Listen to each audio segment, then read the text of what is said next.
Ngiqala ukusebenzisa i-product kababa ngifikela ekhaya ngoLesihlanu lo lesisuka kulona. Ngiqala ukuyisebenzisa ngalo lehlanu ekhaya egcikeni bengihloshwa imnenke kunezichitho. Kepha osukwini la ezola ngaze ngibone ngisho wodwa umnenke ngosuku lokuqala ngosebenzisile.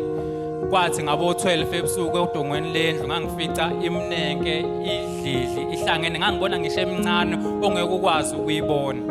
Kodwa ngalela langa ngakhona ukuyibona osukwini la ezola ngibonanga ngisho wodwa. Njengoba ngimile lana ngikhuluma ngento ebikade ingihlupha. Umlenzeni wami lo ngisebenzisa usawoti ngigeza nje ngawo ngichele egcekeni. Kwakunento eyamajaqaba noma mangulibeka phansi unyawo oluqaqamba.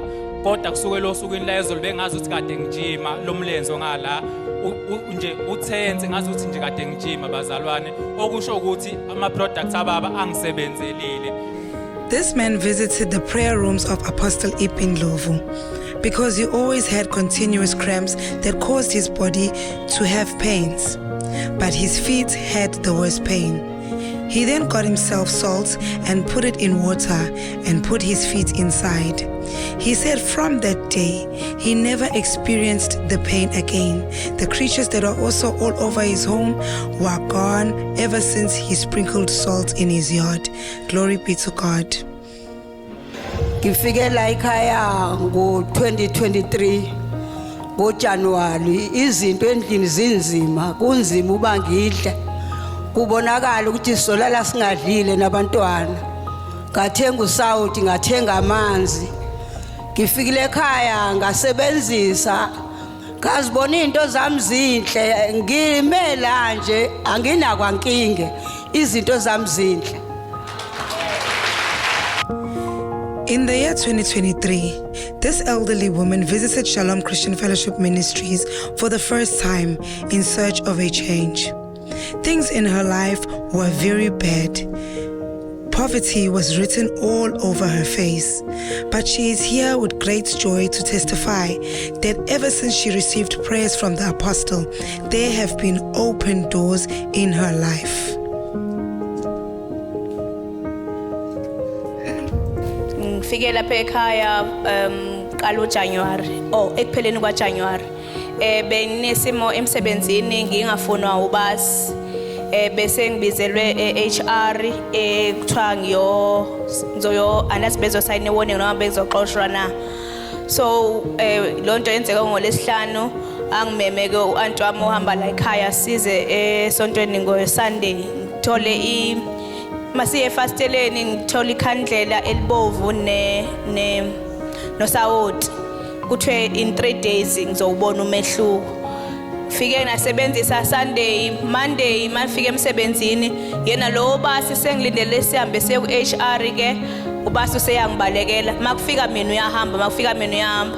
Day 2 uthe kuyasuka ubasi usiyaxoxa nami use-right ayisekho leyo nto no-HR uyabuza kumbe ayibothabile benizozokwenzani la e-ofisini yami nobasi wakho uthini ngithi hayi akasho lutho until today sesingamathe nolimi nobasi wami ngayisa ukuthi ngiyabonga. After facing difficulties at work because of her boss who wanted her to get fired, she visited the prayer rooms of Apostle Ipin Ndlovu. She got herself a candle and salt, used it for 3 days as instructed by the prayer room coordinator. She is here to give a testimony that she was supposed to go for a hearing with the HR because of the boss, but instead the boss is the one that cancelled the hearing. They are now in good terms. Glory be to the God of Apostle Ipin Ndlovu.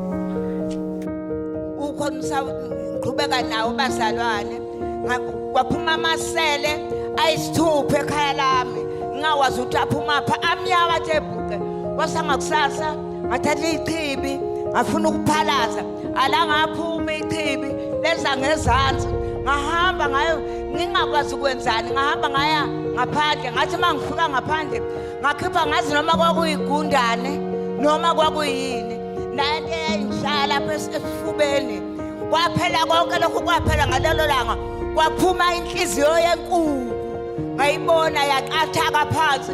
Namhlanje ngiyaphila bazalwane ngihamba yonke indawo ngiyakwazi nje ukugijima nangenyawo zami. Amen bazalwane ngithi ngiyambonga uNkulunkulu ngechibi lapha ekhaya kodwa mawuzolethemba uma ungazukulethemba wethembiswe bazalwana ngeke mhlawumbe likwenzele lutho lela ngenzela mina bazalwana ngoba ngakhuphuka ngasuka lapho ngaphila ngiyayenza yonke into yami esekhaya egcekeni amen bazalwane.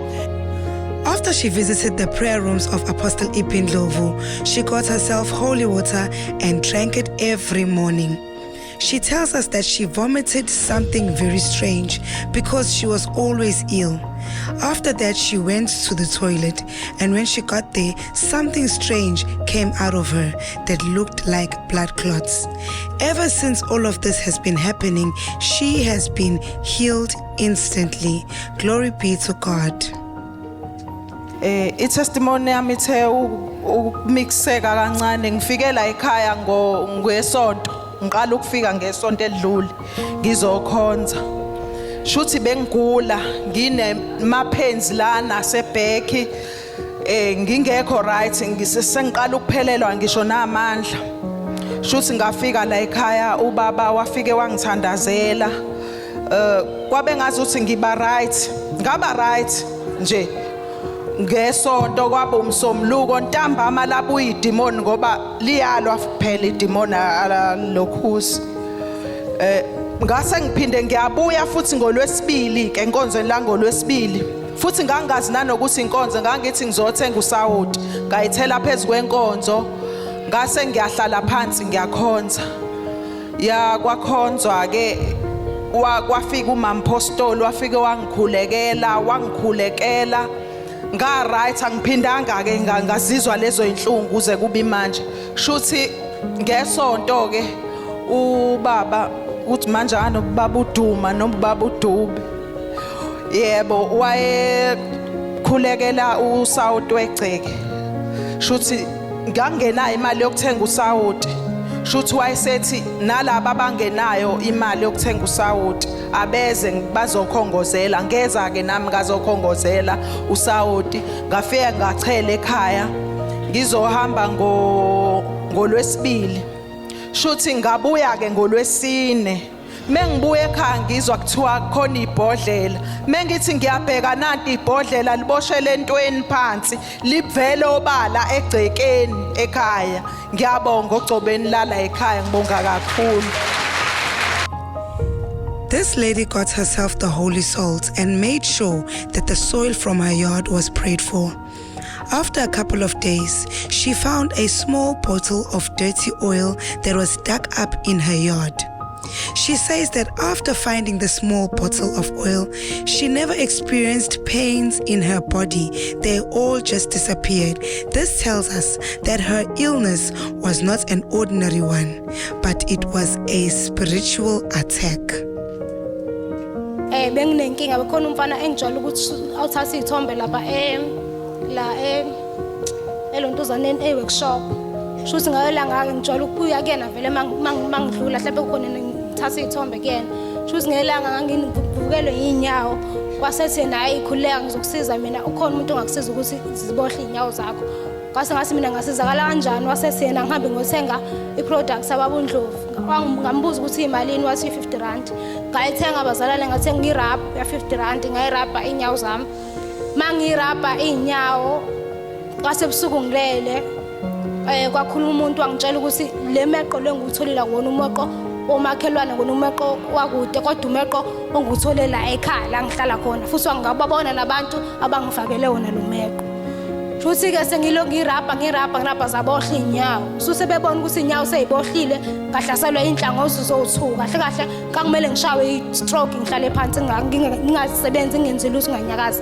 ngaphinde ngayirabha yangisiza kwaphela konke lokho ngaphinde futhi ngababona labo bantu futhi abasekhaya abangenza leyo nto so namanje ngaphinde ngathenga usawoti kade ngilunywa umzimba wonke ngisathe nasesikoleni ngikwazi ngisho nokufunda ngiyalunywa nje umzimba wonke ngawusebenzisa abazalwane usawoti ngasase ngusenzise ngalunywa kakhulu kathi ngilunywa kakhulu yaphuma inune ebingiluma umzimba ngayibona inyune eminyama ngayishaya abazalwane kwabe ukusinda kwami ngithi ngizobonga kakhulu ngimsebenza ama products asebenza. After being instructed by a friend of hers to visit the prayer rooms of the apostle, because of the pain she was feeling on her feet, which were very swollen, she visited the prayer rooms, got products, and used them. Not only did she get healed, but all the people that were behind her downfall were exposed. We thank the God and the anointing upon the apostle.